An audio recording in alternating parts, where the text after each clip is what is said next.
गुरुर्ब्रह्मा गुरुर्विष्णू गुरुर्देव महेश्वरा सद्गुरु साक्षात परब्रह्मा तस्मै श्री सद्गुरुवे नमः। जय जय रघुबीर समर्थ श्रीराम समर्थ। सद्गुरु चरणांना नतमस्तक होऊन आपण या शुभ्र सकाळच्या वातावरणामध्ये या निरूपणास सुरुवात करूया।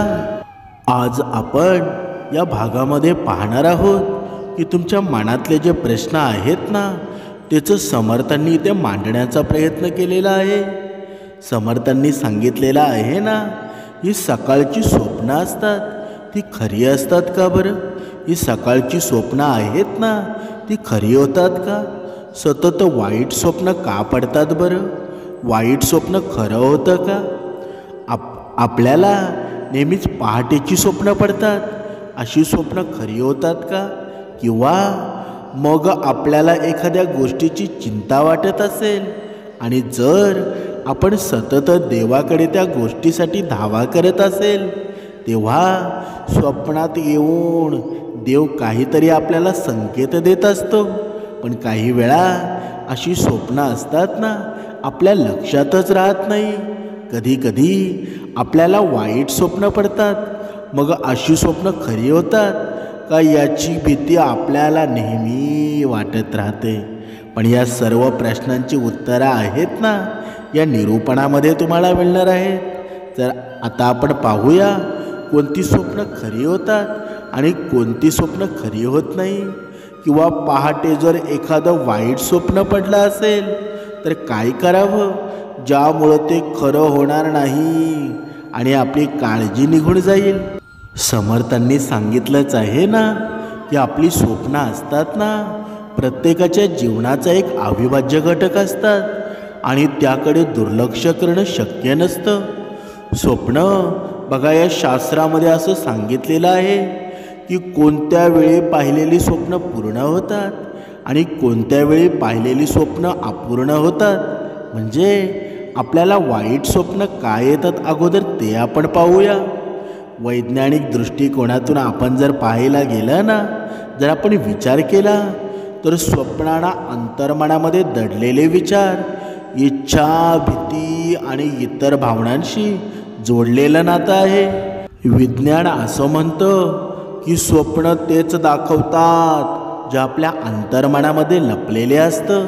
म्हणजे अंतर्मनामध्ये तुमच्या जीवनात काय सुरू आहे ना, म्हणजे तुमच्या मनामध्ये कोणते प्रश्न निर्माण होत आहेत, तुमच्या जीवनामध्ये तुम्हाला आनंद निर्माण कुठून होत आहे, हे ज्या काही गोष्टी असतात ना ती स्वप्नदोषामध्ये उतरवत असतात आणि तुम्ही ते समजून सुद्धा घेत नाहीत।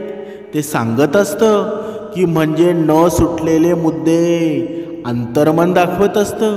म्हणून स्वप्न आहेत ना तुमच्या वास्तविक जीवनाशी जोडलेली असतात आणि आपल्याला संकेतासारखे दिसत असतात। आता सकाळची स्वप्न का खरी होतात ते पाहूया। बरेच लोक सकाळची स्वप्न आहेत ना अगदी खास मानतात। याच्या मागे एक शास्त्र आहे। सकाळी तुम्ही झोपेच्या शेवटच्या टप्प्यामध्ये असता, त्यामुळं सकाळची स्वप्न जास्त सुस्पष्ट आणि लक्षात राहणारी असतात। त्यामुळं तुम्हाला ती खास वाटत असतात। ज्या अर्थी हे स्वप्न तुम्हाला नीट लक्षात आहे तर ते कोणत्या ना कोणत्या रूपामध्ये पूर्ण होणार आहे असं तुम्हाला वाटतं ना। आणि स्वप्नांचा अतिविचार करतात ना काही जण गमतीनं आठवून सोडून सुद्धा देतात। आपल्याला स्वप्नांच्या मुळाशी जायचं नसलं तरी स्वप्न मालिका आपल्याला काय सूचित करत आहे ना हे जाणून घेणं रोचक ठरतं। म्हणजे बहुतेक स्वप्नांचा संबंध आहे ना आपल्या दैनंदिन परंतु या अनिश्चित स्वप्नाबाबत स्वप्न ज्योतिषशास्त्रानं काही सूचना केलेल्या आहेत। त्या सूचनांशी आपल्या स्वप्नांचा मेळ घालून पाहूया, म्हणजे अर्थबोध होण्यास मदत होईल। वैज्ञानिकांचं असं सुद्धा म्हणणं असतं की स्वप्न कोणत्याही वेळी पहा ती खरी होत नाही, पण तुमच्यासाठी तो अंतर्मनाचा एक संकेतच असतो ना, जे तुम्ही तुमच्या मनामध्ये खोलवर लपून ठेवलेला आहे आणि त्याला समोर आणण्याची आवश्यकता सुद्धा आहे. तुम्हाला स्वप्नांकडे अवश्य लक्ष दिलं पाहिजे, कारण तुम्ही जर त्यांना समजू शकला नाहीत ना, तर तुम्ही बऱ्याच भावनांकडे दुर्लक्ष करत असता. आता नंबर 2, स्वप्न खरी होतात का? धार्मिक दृष्टिकोनातून बघा, जर शास्त्राचा जर विचार केला ना, स्वप्नशास्त्रांचा विचार केला, तर सकाळी पाहिलेली स्वप्न असतात ना, ती बऱ्याच वेळा सत्यात उतरतात. याचं कारण असं आहे की ब्रह्ममुहूर्त, बघा आपण जरी कोणता जरी विषय घेतला ना, तरी ब्रह्ममुहूर्त हा येतोच. आणि ब्रह्ममुहूर्त आला की समर्थवाणी आपल्याला काय सांगत असते बरं? ब्रह्ममुहूर्तावर उपासना करायला हवी, श्रवण करायला हवं. आणि ही उपासना आहे ना, तेच आपल्या जीवनाचं मूल आहे. समर्थांनी सांगितलेलंच आहे ना, ब्रह्ममुहूर्त म्हणजे काय बरं? ब्रह्ममुहूर्त म्हणजे देवतांची ही वेळ मानली जाते. या वेळी असतात ना, ऊर्जा शुभ आणि प्रबळ निर्माण होते. या वेळेमध्ये जी इच्छा पूर्ण शक्तीने केली जाते ना, ती पूर्ण होण्याची शक्यता वाढते. म्हणून आपल्याला बघा, पूर्ण सद्गुरू चरित्रामध्ये, दासबोधामध्ये, मानाच्या श्लोकांमध्ये ब्रह्ममुहूर्तावर उठवण्याचं काय सांगितलं आहे बरं? कारण ब्रह्ममुहूर्तावर जेव्हा आपण उठतो ना, तेव्हा आपण एवढे स्वच्छ आणि पवित्र मन असतं ना, तर ती आपली उपासना असते, ते नामस्मरण असतं, ते भगवंतापर्यंत पोचत असतं. म्हणून आपल्याला ब्रह्ममुहूर्तावर उठायला हवं. आणि ब्रह्ममुहूर्ताचा टाईमसुद्धा तुम्हाला माहीत आहे, 3:40 ते जेमतेम 6 वाजेपर्यंत. म्हणजे ज्या वेळेमध्ये तुम्हाला उठायचं असतं ना, त्या वेळेमध्ये तुम्ही उठू शकता.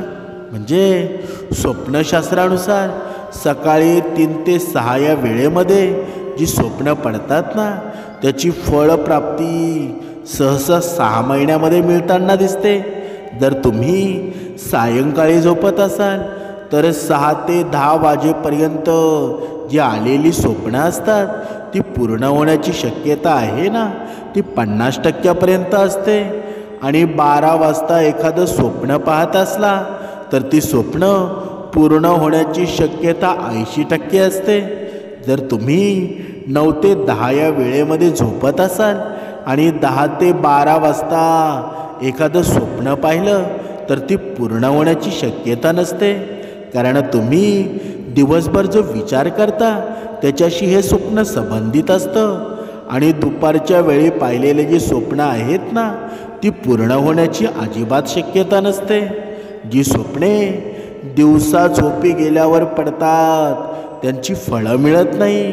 म्हणजे त्या स्वप्नांच्या जीवनाच्या घडामोडीशी बिलकुल संबंध नसतो. जे स्वप्न सकाळी उठल्यावर लक्षात राहत नाही, त्या स्वप्नांचा जीवनाशी घडलेल्या घटनांचा संबंध नसतो. जे स्वप्न लांबलचक आणि निरनिराळ्या तुटक दृश्यानं पडतं ना, तेही खरं नसतं. किंवा भीतीमुळं किंवा चिंतेमुळं अशी स्वप्न पडतात, ते अनिश्चित असतात. परंतु जे स्वप्न आत्मिक बळानं पाहिलेलं असतं ना, ते नेहमी खरं असतं. ईश्वराची भक्ती करून दुसऱ्या दिवशी रात्री तीच मूर्ती दिसणं हे शुभ फळदायक असतं. तसंच इच्छापूर्तीचं ते लक्षणसुद्धा असतं. पण समर्थांनी बघा, एका श्लोकामध्ये सुंदर वर्णन केलेलं आहे की मनुष्याला मात्र परमेश्वराची स्वप्न आहेत ना, ती कधी पडतात का बरं? मनुष्याला नेहमी भूत, राक्षस, वेगवेगळ्या प्रकारचे प्राणी स्वप्नामध्ये येतात, पण भगवंत कधी स्वप्नामध्ये येतो का? कधीच येत नाही. पण जेव्हा हे भगवंत तुमच्या स्वप्नामध्ये यायला लागेल ना, तेव्हा समजून जा, तुमच्या जीवनामध्ये काहीतरी शुभ घडणार आहे. तुम्ही जी भक्ती करत आहात ना, ती भक्ती पूर्णत्वास जात आहे. तुम्ही योग्य मार्गावर आहात. पण असा दिवस आपल्या जीवनामध्ये कधी येईल ना, याची प्रत्येकानं वाट पहा. कर्मावर लक्ष द्या, कारण कर्म आहेत ना तेच तुमचे सोबती राहणार आहेत. बाकीचं सर्व काही इथे मृत्यूलोकामध्ये आपण सोडून जाणार आहोत. आता पुढे पाहूया. पहिले वाईट स्वप्न पडून नंतर चांगलं स्वप्न पडलं तर त्या वाईट स्वप्नांचा काही एक परिणाम होत नाही आणि त्या स्वप्नांचा आपल्या आयुष्याशी संबंधसुद्धा येत नाही. हा वाईट स्वप्न आहेत ना आता केव्हा येतात आणि आपली स्वप्न इतरांना सांगावं की नाही. शास्त्रानुसार तुमच्या कुंडलीत जेव्हा राहू, केतू, शनी यांचा प्रभाव जास्त असतो ना, तेव्हा तुम्हाला भीतीदायक स्वप्न पडू शकतात. अशा स्थितीमध्ये खराब स्वप्न येऊ नयेत यासाठी या ग्रहांची शांती करावी लागते. जर या ग्रहांची शांती बघा, या ग्रहांची स्थिती असते ना ती कुंडलीला अनुकूल असेल तर तुम्हाला जास्त वाईट स्वप्न पडणार नाहीत असंही सांगितलं जातं. किंवा स्वप्नांमुळं शुभफळसुद्धा प्राप्त होणार असेल तर ते स्वप्न कोणालाही सांगू नये. तर दुसरीकडे स्वप्नांमुळं अशुभ फळ प्राप्त होणार असेल तर ते कोणाला तरी सांगावं. त्यामुळं वाईट होण्याची शक्यतासुद्धा टळून जाते.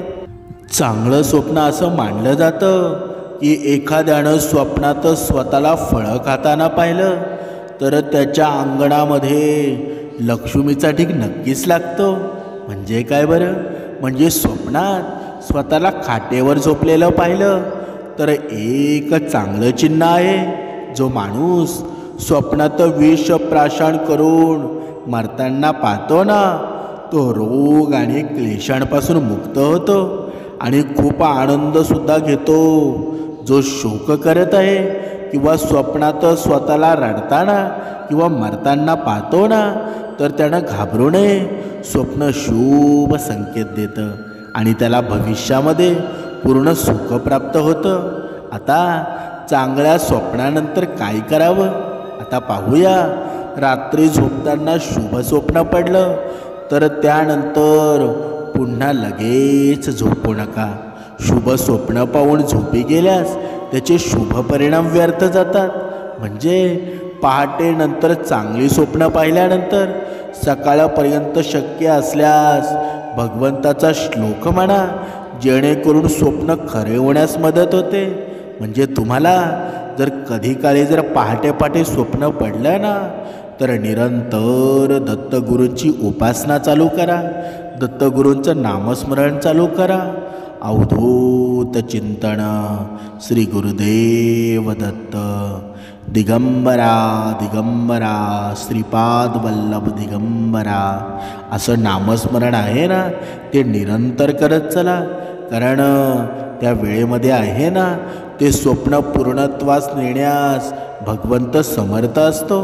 म्हणून वाईट स्वप्न जर स्वप्नामध्ये बूट चोरीला गेले ना तर ते रोग वाढवण्याचा संकेत आहे. मधमाशांनी स्वप्नात घरामध्ये पोळे ठेवले तर भविष्यात काही अशुभ घटना घडण्याचे ते संकेत मिळत असतात. जर स्वप्नामध्ये कुत्रा चावला आणि मांस बाहेर काढलं तर शत्रूकडून नुकसान होऊ शकतं. स्वप्नात झाडू पाहणं खूप अशुभ मानलं जातं. वाईट स्वप्न पाहिल्यानंतर आता करायचं काय ते आपण उपाय पाहूया. रात्री वाईट स्वप्न पडलं ना त्याचे अशुभ परिणाम टाळण्यासाठी स्नान आणि ध्यान करून महामृत्युंजय मंत्राचा जप करावा. विष्णू सहस्रनाम किंवा भगवान शिवांच्या पंचाक्षरी मंत्रांचा जप करावा. किमान एक जपमाळ तरी जप करावा. हे उपाय जर तुम्ही केले ना तर अशुभ स्वप्नांचे दुष्परिणाम दूर होतात. त्याचं प्रमाण जे स्वप्न कोणालाही सांगू नका.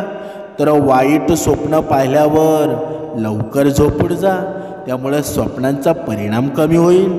जर स्वप्नामध्ये पैसे दिसत असतील तर काय करावं. जर तुम्हाला स्वप्नात नाणी दिसली किंवा नाण्यांचा आवाज आला तर ते शुभ संकेत नाही. असं स्वप्न आर्थिक दृष्टिकोनातून अशुभ असू शकतं. याचा अर्थ असा आहे की येणारा काळ तुमच्यासाठी कठोर मेहनत असून आर्थिक नुकसान होण्याची शक्यता आहे. समजा असे जर स्वप्न पडलं ना तर गरजूंना पैशाची मदत करा किंवा मंदिरामध्ये दान करा. कधीकधी लोकांना अशी स्वप्न पडतात की त्यात एखादी व्यक्ती नोट देत आहे. असं स्वप्न खूप शुभ मानलं जातं. या स्वप्नांचा अर्थ असा होतो की तुम्हाला लवकरच धनलाभ होऊ शकतो, तुमची आर्थिक स्थिती मजबूत होणार आहे असे संकेत देत असतं. तुम्ही खूप काळापासून आर्थिक अडचणींचा सामना करत असाल तर काही प्रमाणामध्ये संकट कमी होतील. जर तुम्हाला स्वप्नात फाटलेल्या किंवा जुन्या नोटा दिसल्या तर ते स्वप्न अशुभ मानलं जातं. याचा अर्थ असा आहे की येणारा काळ तुमच्यासाठी कठीण असू शकतो. तुमच्या करिअरमध्ये चढउतार होऊ शकतात. समजा असे स्वप्न तुम्हाला जर पडलं तर गरजवंतांना हवी असलेली एखादी वस्तू देणं, म्हणजे तुम्ही स्वप्नात पाहिलं की तुमचे पैसे चोरी होत आहेत तर हे स्वप्न शुभ मानलं जातं. याचा अर्थ असा आहे की तुम्हाला चांगला आर्थिक फायदा होणार आहे, तुमची कामे मार्गी लागणार आहेत. तसेच तुम्ही जी स्वप्न काही पाहिलेली आहेत ना ती पूर्ण होणार आहेत. अशी स्वप्न पडली ना तर कोणाला त्याबद्दल बोलू नका. त्वरित मंदिरात जाऊन परमेश्वराचं दर्शन घेऊन या आणि भगवंताचे आभार व्यक्त करा. आता ही पूर्ण पाहिलेली जी माहिती आहे ना ती स्वप्नशास्त्रामधून घेतलेली आहे. म्हणजे पुराणामध्ये काही सांगितलेलं आहे ना, शास्त्रामध्ये काही सांगितलेलं आहे, ही निवडक माहिती आहे. आता तुम्ही विचार करत असाल म्हणजे ही अंधश्रद्धा आहे का? बघा, आपण ज्या गोष्टीकडे ज्या भावनेने पाहतो ना त्या पद्धतीने आपलं मन तयार होत असतं. पण समर्थांनी आपल्याला सांगितलेलं आहे आयुष्यामध्ये किती जरी खडतड आयुष्य आलं ना, दुःख जरी किती आलं तरी सुद्धा कर्माने राहणं प्रत्येक मनुष्याचं कर्तव्य आहे. जर तुमच्या जीवनामध्ये जर कर्मश्रेष्ठ होत नसतील तर तुम्हाला भगवंताची प्राप्तीसुद्धा होणार नाही. आणि मृत्यूच्या शेवटी आपले कर्मच पाहिले जाणार आहेत ना. म्हणून दुसऱ्याच्या जीवनामध्ये सुख निर्माण करा, दुसऱ्याच्या जीवनात आनंद देण्याचा प्रयत्न करा. तुमचं जीवनसुद्धा सुंदर होईल. तुम्ही पाहिलेली स्वप्ने आहेत ना ती सत्यातसुद्धा उतरतील. ब्रह्ममुहूर्तावर उपासना सुरू करा, दत्तगुरूंचं नामस्मरण करा. जीवनात ज्या गोष्टी पाहिलेल्या आहेत ना त्या सत्यात उतरतील. जय जय रघुवीर समर्थ.